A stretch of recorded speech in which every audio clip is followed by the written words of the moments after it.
Make sure you're subscribed to JerCrispy.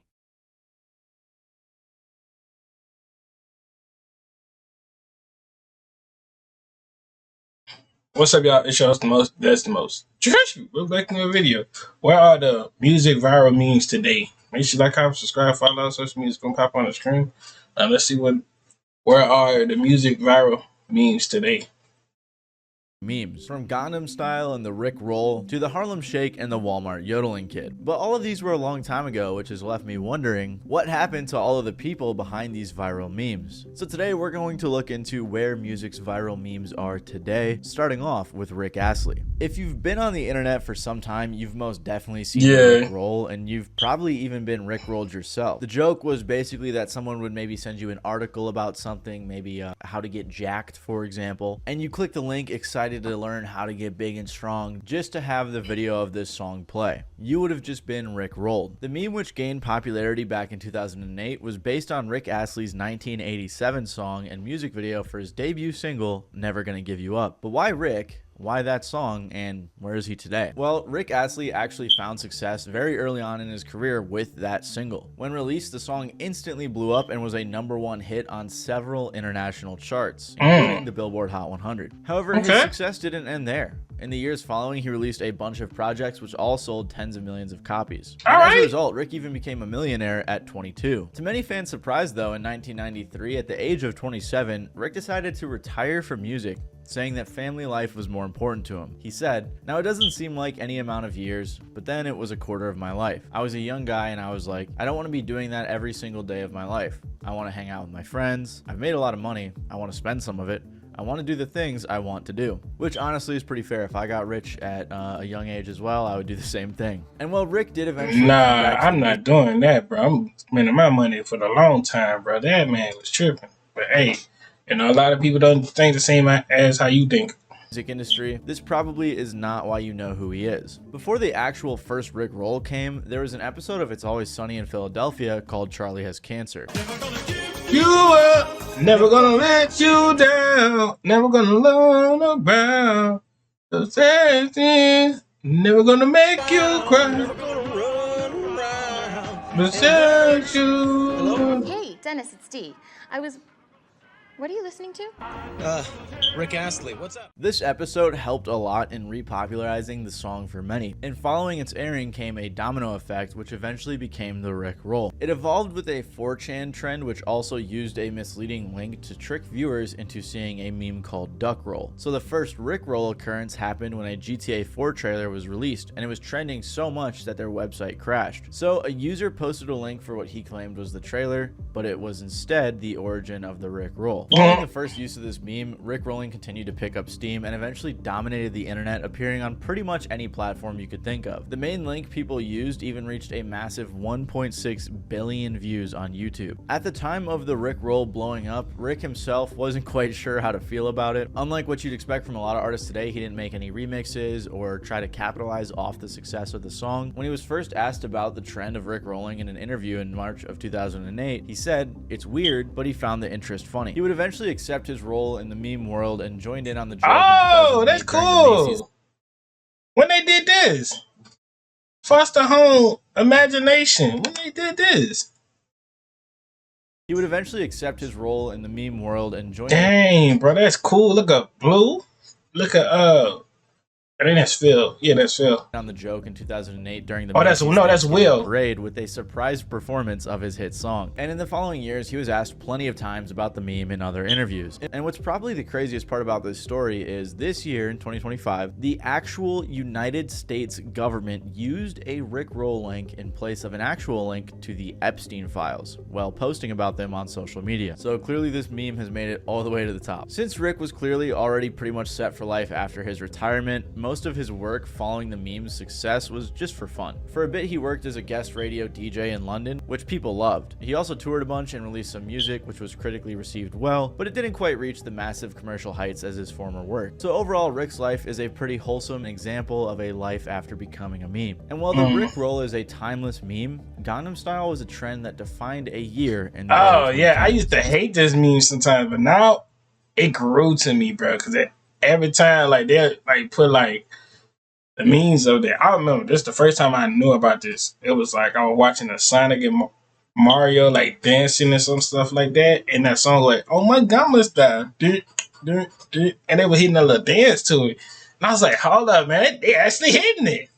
The song Gangnam Style blew up in 2012 alongside its iconic dance. For a long time, Psy's song dominated the internet, appearing everywhere on every platform, and being one of the most viewed YouTube videos of all time. But what happened to Psy after his global hit, and where is he today? Ja-sang Park, better known by his stage name Psy, grew up in a pretty wealthy family in the Gangnam district of Seoul, South Korea. Psy was always interested in entertainment and music since a young age. After bouncing around a bunch of colleges and degrees, he decided to skip the school route in total and just move back to South Korea and pursue music. His attempt at making music started pretty slow, only getting a bit of local attention for a feature of his. But regardless of commercial success, he started making connections in the industry. And just a year later, this led to Psy making his TV debut. But it wasn't as a musician, it was actually as a dancer, which ended up catching the attention of a TV producer. Following this momentum, he went on to create and release his first few studio albums, but his style ended up coming back to bite him as he was actually fined by the government because of inappropriate lyrics in his first album. On top of this, he was also arrested for possessing and smoking weed just after the album's release. But That's just like crazy. his style, these controversies only made him stand out more. So he continued with this brand, leading to his second album receiving a nationwide age restriction, being sold only to listeners who were 19 or older. Then when Psy released his third album months later, he received global attention. In 2002, the World Cup was hosted in Seoul,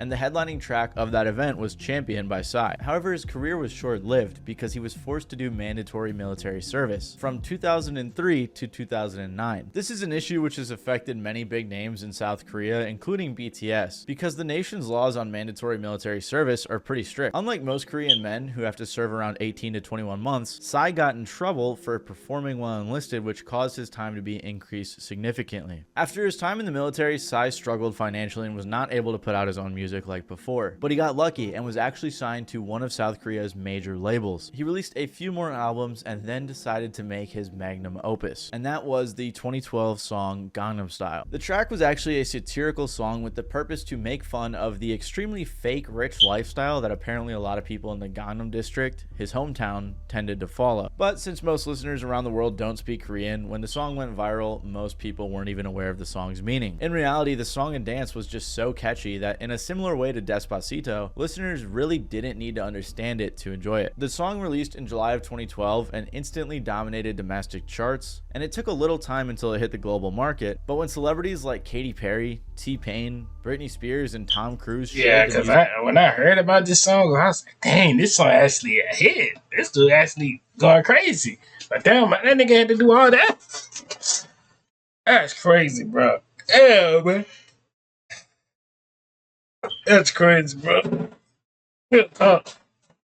music video on YouTube, the views started coming in at an insane rate. Out of nowhere, the video reached 150 million views, and at the time became the most liked video on the platform. Following this major increase in success, Psy was signed to the same label as Justin Bieber and declared an international sensation. Later that year, Gangnam Style hit 1 billion views, and Psy was even able to perform on New Year's Eve at Times Square. Performing Gangnam Style with special guest Hammer, this is Psy! In efforts to avoid the one-hit wonder title, Psy put out the song Gentleman, which shattered YouTube records, reaching over 38 million views in just 24 hours. However, he was kind of chasing an impossible high. When he dropped his next song, Hangover with Snoop Dogg, it didn't perform as well. Although Psy did later drop another hit titled Daddy, which got 500 million views, decent global attention, and won him some awards. After this, Psy decided to put out his last album under a label, and in 2019 decided to make his own label. He went independent and called his label P Nation, which was started in 2019. And since then, while Psy has released his 9th album, he's now mostly focused on developing the next generation of K-pop stars under his label. So while he might not be the biggest star in the West anymore, he's definitely still killing the game. Psy reached a tremendous level of success, but the Walmart Yodel kid is still trying to find his path to stardom. Back in 2018, this video of a young country boy yodeling in Walmart went viral.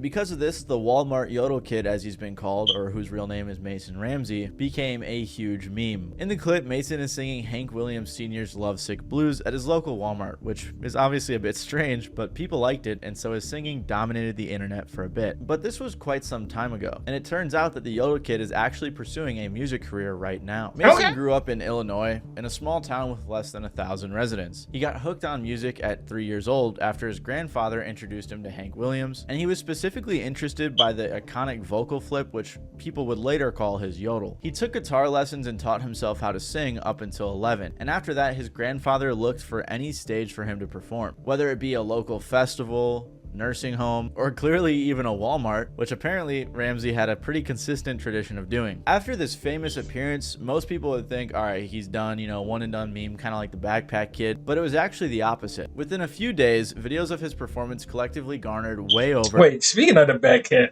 the Backpack Kid, bro, I saw that thing on TikTok. He's still popping. People still know him. He still show up on streams and stuff like that. So he's still relevant. So I mean, he ain't a one-hit wonder. He's still relevant. 25 million views. I think he made music too, right? Official internet meme status. His performance even launched Hank's original Lovesick Blues back into the top 5 of multiple charts. Following his newfound fame, Mason was invited on Ellen, and when he mentioned that his dream was to perform at the Grand Ole Opry one day, he was surprised on the show being told he was booked for the following weekend. Mason, it's nice to meet you. It's nice to meet you. And my dream is to sing at the Grand Ole Opry. At the Grand Ole Opry? Yeah. That's a big dream. So remember how you said you wanted to sing at the Grand Ole Opry, and I said that takes a long time, right? Yes. Well, we have a lot of friends. We have a lot of connections, so I called my How old friends. is Ella is? Like, low key, how old is Ella is? When she started her show, though, like, I know somebody got to do a deep dive on her. At the Grand Ole Opry, and they want you to perform there Saturday. Oh my God! Okay.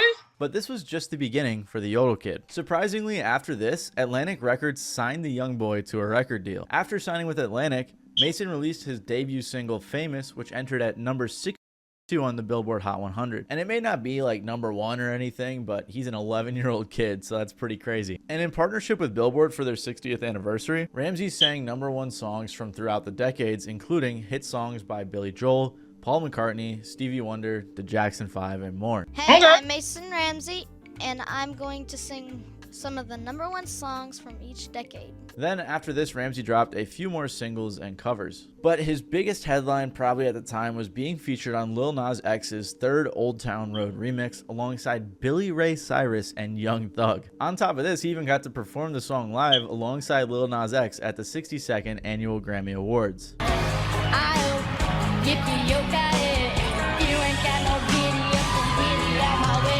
So he was doing pretty good for himself at just 11. Regardless though, he went back to being a normal kid for a bit, playing basketball with friends and apparently even getting a job at Subway. However, while he was working a normal job, he knew that it wasn't the end of his music career. In 2023, he released the single Reasons to Come Home, his first new music released in nearly 4 years. Then another month after the release of his first single, he continued making songs, eventually dropping an entire EP. And since then, he has continued to drop music pretty regularly, which eventually led to his first album in 2024, as well as a duet performance with Lana Del Rey at Fenway Park.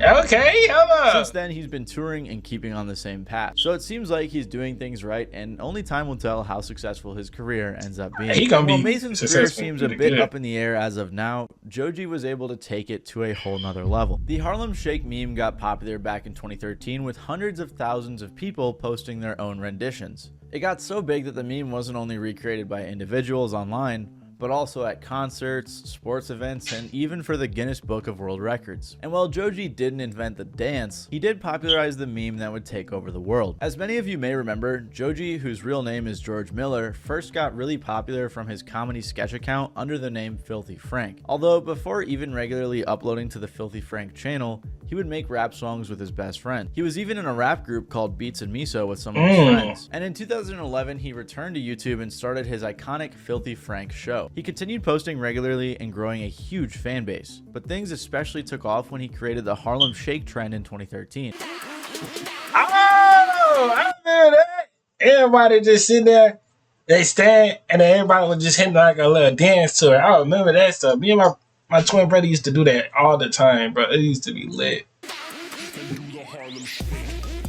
Hey. This trend completely dominated the internet for quite some time, and its reach stretched well beyond typical meme status. On February 10th of 2013, the upload rate of Harlem Shake videos reached 4,000 per day, or one just every 21 seconds. And just 5 days later, by February 15th, about 40,000 Harlem Shake spin-off videos had been uploaded, generating over 700 million views. The Harlem Shake hit the 1 billion view mark on March 24th, 2013, just 40 days after its first upload. It's pretty crazy, but the success of this meme was so big that it caused Billboard to incorporate YouTube views as a metric used to calculate the Billboard Hot 100 chart. Almost literally anyone you could think of, whether it be a friend, a favorite sports team, favorite late night show, or even your nation's military, had done their own version. The original Harlem Shake dance was something different, something that a lot of people are confused about, but it was created in the 80s in Harlem, New York by a guy named Al B. And Joji's thing was a bit different. Around this time, Joji also created the iconic pink guy character, who he released a ton of meme music under,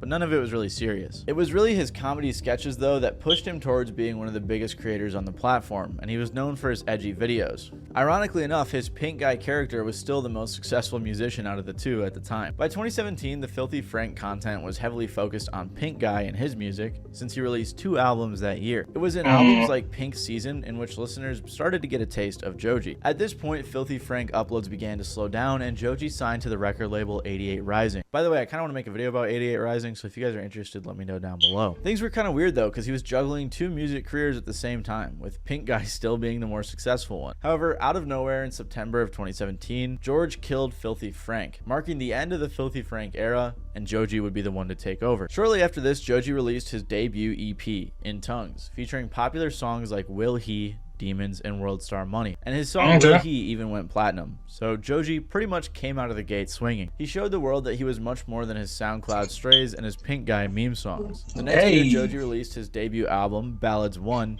which had artists like Trippie Redd and Clams Casino. The album was a smash hit featuring songs like Slow Dancing in the Dark and Yeah Right, with the prior going 5 and the former going 2 times platinum. And with this list of growing successful songs, Joji started developing a legit fan base, some that were completely removed from his edgy past and have no idea that he was actually Filthy Frank. Since then, he's dropped 2 more very successful albums containing multiple hit songs. However, since his last 2 albums, he's actually gone completely radio silent, not posting on any form of social media or being seen at all by the public for months. There are tons of fan theories as to why this, the Joji Reddit even growing tired of the "Where's Joji" questions, but most fans agree he's either working on his next album or just taking a break, which is pretty reasonable considering he's been front and center on social media for over a decade. So while Joji clearly excelled way past his prior meme status, we will just have to wait and see what's next. As Joji was making moves to become the next superstar, another viral meme was emerging. Michael Dappa, aka Big Shaq, blew up back in 2017 for his song Man's Not Hot. If you haven't heard the song, it's basically a big joke song about how Big Shaq always has his jacket on and never gets hot. He had lyrics like 2 + 2 is 4, -1 that's 3 quick months. Oh yeah, it was a pretty funny song. Also, I hope you guys like my accent. I think it's pretty good. The satirical track instantly dominated the internet for a while as one of the biggest memes out,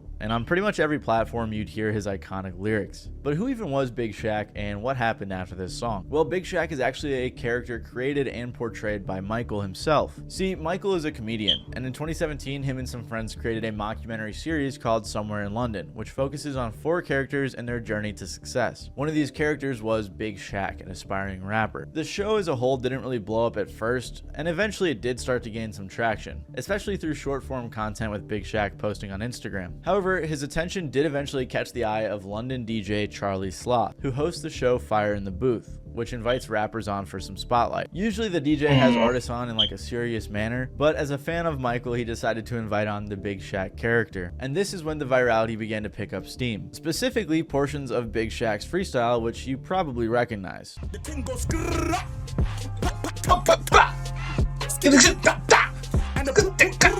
After the full freestyle was uploaded, it got millions of views. I remember that. Back in the day, everybody in middle school was saying that, bro.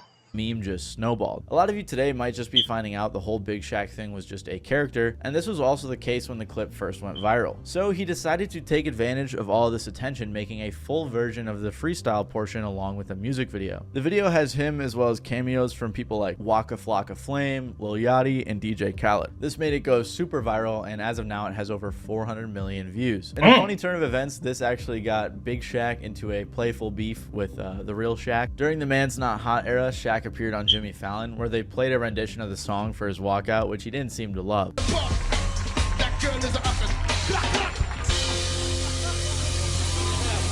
Yeah.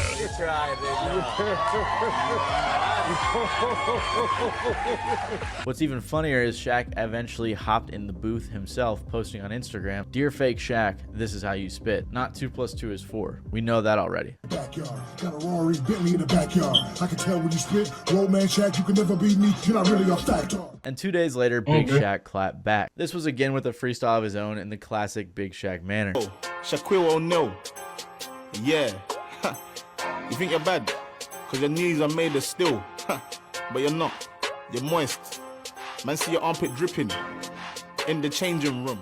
Big Shaq was actually able to continue putting out music and actually tour under this moniker. And while one of his characters blew up, he did continue with his comedic roots and created another season of Somewhere in London. He also pivoted a bit with a 2020 fitness show called Belly Must Go. Aside from this, he's continued to hold a decent fan base, especially on Instagram where he posts skits or even at time collaborates with famous figures like Drake or the King of Drake, which is insane. So it seems like while at first things trended towards the 15 minutes of fame arc, Michael was able to instead hold his audience together and keep things going. Another insanely popular meme/trend was the mannequin challenge. Based on the song Black Beatles by Ray Shremmerd, the mannequin challenge was a funny trend where people would basically record videos of everyone frozen in time doing crazy things, which became so entertaining and so massive that even big politicians like the Clintons were doing it. And if you want to know what happened to Ray Shremmerd after their crazy meme trend, make sure to click the video that's on screen right now. We know what happened to them. They still making music to this day, so don't try to shut down on them too. Don't do that. You don't do that. Don't do that, man. Don't do that, bro. Them niggas still making music together. They still cool with each other. They, blah, blah, blah. They still making trends. They still doing a lot of things and stuff like that. Hope y'all enjoyed the video. Make sure you like, comment, subscribe, follow on social media, pop on screen. We're on the road to 500, and I'm out.